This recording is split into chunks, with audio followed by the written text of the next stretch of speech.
Next is computed axial tomography यानी कि CAT यानी कि CT ही होता है, CT स्कैन जिसको हम कहते हैं। इसमें हमारे पास क्या होता है, आयोनाइजिंग रेडिएशंस यूज़ की जाती हैं जो कि cross sectional image of body देती हैं, एक्सरे होता है। और ये किस लिए यूज़ किया जाता है, एओर्टिक एन्यूरिज्म्स को देखने के लिए। फिर हमारे पास आ जाता है एको।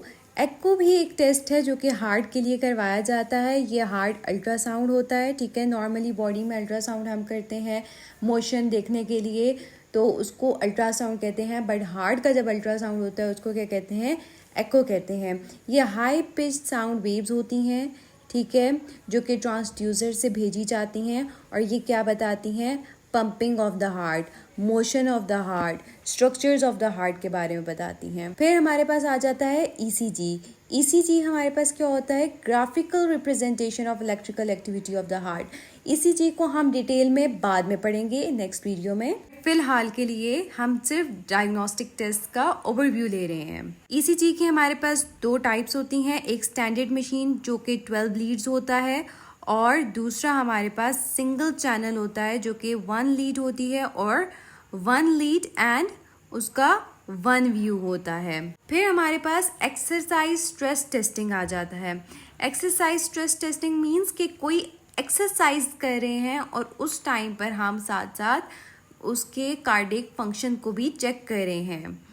जैसे कि पेशेंट जो है वो ट्रेडमिल पे रन कर रहा है और साथ उसको यानी कि फिजिकल स्ट्रेस मिली है, और अब हम उसके साथ साथ कार्डियक फंक्शन को चेक करेंगे।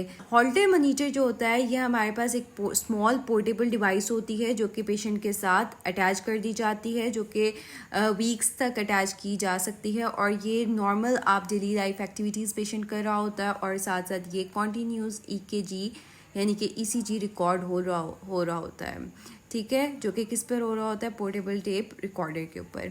इसी तरह इवेंट मॉनिटर होता है, लेकिन इवेंट मॉनिटर को हम महीनों तक यूज़ कर सकते हैं, ठीक है। हॉल्टर मॉनिटर जो है वो थोड़े कम टाइम के लिए यूज़ किया जा सकता है, इवेंट मॉनिटर थोड़े लॉन्ग टाइम के लिए यूज़ किया जाता है। इवेंट मॉनिटर में क्या होता है कि electrical activity of the heart देखी जाती है while the patient does daily task.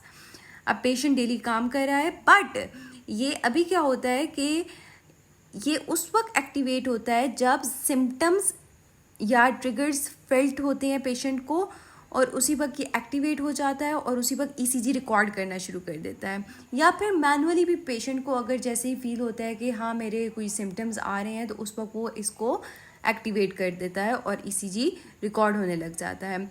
ये किन केसेस में यूज़ किया जाता है, ये रेयर या जिनमें रेयर सिम्टम्स होते हैं जो कि हर वक्त नहीं आ रहे होते, ठीक है, या फिर रात के वक्त सोते हुए पेशेंट के अंदर वो सिम्टम्स एक्टिवेट होते हैं, तो उन पेशेंट्स में यूज़ किया जाता है। Next is MRI। MRI क्या है, स्ट्रॉन्ग मैग्नेटिक फील्ड होती है and radio frequency waves use होती हैं। ये क्या देता है, ये इमेज ऑफ द हार्ट देता है, लार्ज वेजल्स देता है, ब्रेन, सॉफ्ट टिश्यूज़ वगैरह। इसको हम किस लिए यूज़ करते हैं, एओर्टा को चेक करने के लिए कि उसमें कोई मैसेज या ट्यूमर्स तो नहीं बन गए, पेरिकार्डियल डिजीज़ तो नहीं हो गया। और MRI क्या देख रहा होता है, blood flow and beating of the heart भी देख रहा होता है। इसके बाद हमारे पास आ जाता है पेट स्कैन। पेट स्कैन क्या होता है, ये रेडियो एक्टिव सब्सटेंसेस होते हैं जो कि पेशेंट को इनहेल करवाए जाते हैं या फिर इंजेक्ट किए जाते हैं, ठीक है।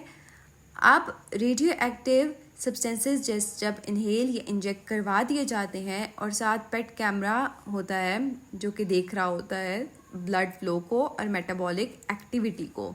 ये ट्रेसर जहाँ जहाँ जाते हैं पीछे पीछे कैमरा उनको ट्रेस कर रहा होता है। Next is intravascular ultrasound. Intravascular ultrasound is the percutaneous echocardiogram. इसमें क्या होता है, ये हमारे पास कैथेटर्स जो होते हैं वो इंट्रोड्यूस करवाए जाते हैं, प्लेस किए जाते हैं, जो कि विजुअलाइज करते हैं ल्यूमेन को और interior wall of the blood vessels को। And last test is thallium stress test. Thallium stress test उसी तरह होता है जैसे दूसरा एक्सरसाइज स्ट्रेस टेस्ट होता है, लेकिन इसमें हम थेलियम रेडियो एक्टिव ट्रेसर्स को इंजेक्ट करवा देते हैं पेशेंट के अंदर, जो कि फिर हमें ब्लॉकेज वगैरह अगर कहीं आ रही है तो उसके बारे में बताता है। वैसे तो थेलियम वहाँ से जगहों पे ना एक्यूमुलेट हो जाता है, लेकिन जहाँ पे ब्लॉकेज होती है वहाँ पे लेस थेलियम नज़र आएगा, तो हमें पता चल जाएगा यहाँ पे क्या है, ब्लॉकेज है।